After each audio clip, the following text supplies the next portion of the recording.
Just gone 6:15 on the program. Great to have you with us. So, American President Donald Trump has just concluded his first State of the Union address in Washington.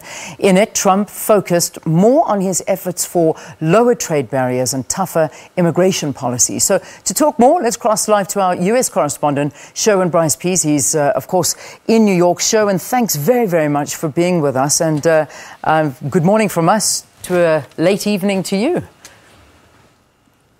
And good evening from New York, Leanne. Fantastic. So I've been reading a couple of reviews, and I think the one that really stood out for me was just a quick headline, basically saying a smoother Trump, but with the same hard cutting edge. How's the reaction been to this State of the Union address? Well, I think the first question we all ask ourselves is, which President Donald Trump will we get tonight? And I think tonight we got teleprompter Trump, someone that stuck very much to the words that were on the screen in front of him. This was not the Trump that tweets from his bedroom in the morning and sort of goes off the cuff. This was very much a scripted effort. It was the State of the Union. And the State of the Union, Leanne, similar to the State of the Nation in South Africa, is very much about what this president wants to achieve in the next 3 years of his presidency, of his first term, and also a reflection on some of the accomplishments that he's managed to achieve in the first year. And as you mentioned in that clip you played earlier, very much a focus on the economy, on the huge tax overhaul that Republicans managed to pass. We've seen a steady economic growth in the United States. We've seen a record growth in terms of the stock market, some 40% since Donald Trump has taken office. I think he used a figure of $8 trillion gained on the stock market in the last year. So very much a focus of his speech, what he's achieved in terms of the economy, and really also then trying to lay out an agenda in which he seeks bipartisan support from what we know to be a very divided Congress in Washington.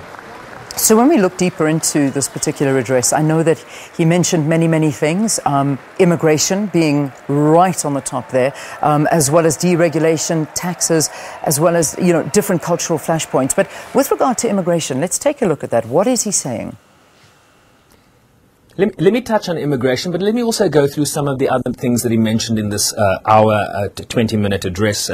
His overarching theme, I think, in this speech, Leanne, was a country that is rediscovering the American way. I'm sure many people under the Obama administration would have questions as to what the American way, what he means by that in particular. So some inspirational stories. He spoke about the resilience of a country. I mean, this is a country that went through a number of natural disasters last year, a number of gun violence incidents. So he talked about the resilience of the American psyche, American people, and how they come together in terms of crisis. As we spoke about earlier, he talked about tax cuts and the effects that these are having on a booming economy. Certainly one of the pats on the back that he gave himself. He also spoke, Leanne, about the need for a bipartisan bill on infrastructure. Some $1.5 trillion they want to spend on infrastructure as a further boost to the economy. Something that South Africa did a couple of years ago, something similar. Lowering the cost of prescription drugs. There's a huge drug problem in this country in terms of the cost, in terms of opioid use. So there was a great deal of emphasis on that.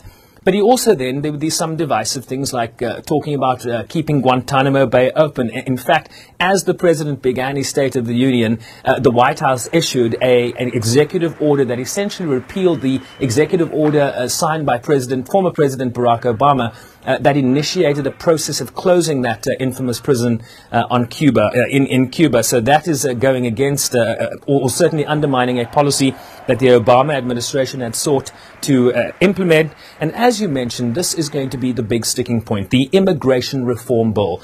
As you know, the government was shut down just a few weeks ago. There's another looming deadline on February 8th in terms of protecting the dreamers. Remember under President Obama, he signed an executive order that allowed deferred action for childhood arrivals, essentially children that were brought into this country illegally by their parents, but as children, and therefore cannot be held responsible for that illegal action. So what the Obama administration essentially tried to do is to allow them a legal status, the right to work, the right to get a driver's license, the right to go to school, and this was suspended by the Trump administration in September last year. So before February 8th, when another government shutdown looms, President Trump was asking for bipartisan support in terms of of immigration reform in this country, but it's a sticking point. I can tell you there are many points of disagreement in proposed legislation, so it remains to be seen if that can be achieved, as I say, before the February 8th deadline. Yeah, and again, one of the issues also coming out of that, we see that Guantanamo Bay is not going anywhere, not going to be shut down.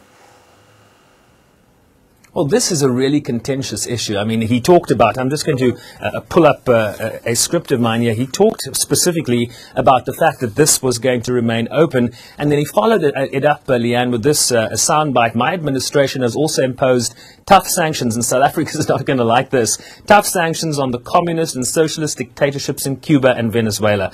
But no regime has its own citizens, has oppressed its own citizens more or totally or brutally than the cruel dictatorship of North Korea. He also talked about expanding America's military abroad. He talked about modernizing and strengthening America's nuclear arsenal. And he also talked about, and climate change activists are not going to like this, the fact that new coal, clean coal is back in America, that America is now self-sufficient because of new coal. Of course, this flies in the face of global efforts to reduce carbon emissions around the world. And of course, the United States, of course, still the second largest carbon emitter anywhere on this planet. Let's turn our attention to, I suppose, that burning issue of North Korea, because that again was mentioned, and this has been a bit of a thorn in the side of Donald Trump. He's had a lot to say.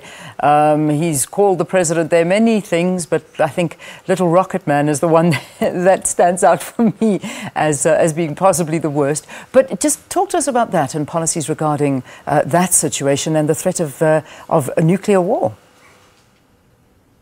Well, it's a big issue that the UN Security Council has grappled with. Of course, they've imposed several tranches of very stiff sanctions. And Russia and China have also been called to the table to really put enough pressure on the regime of Kim Jong-un to really bring them back to the negotiating table. No one in that region wants to see war, but I think we have also seen elements of détente in the relationship between North Korea and South Korea. You do know that they will march under a singular flag in the upcoming Winter Olympic Games. So there does, the pressure certainly appears to be working.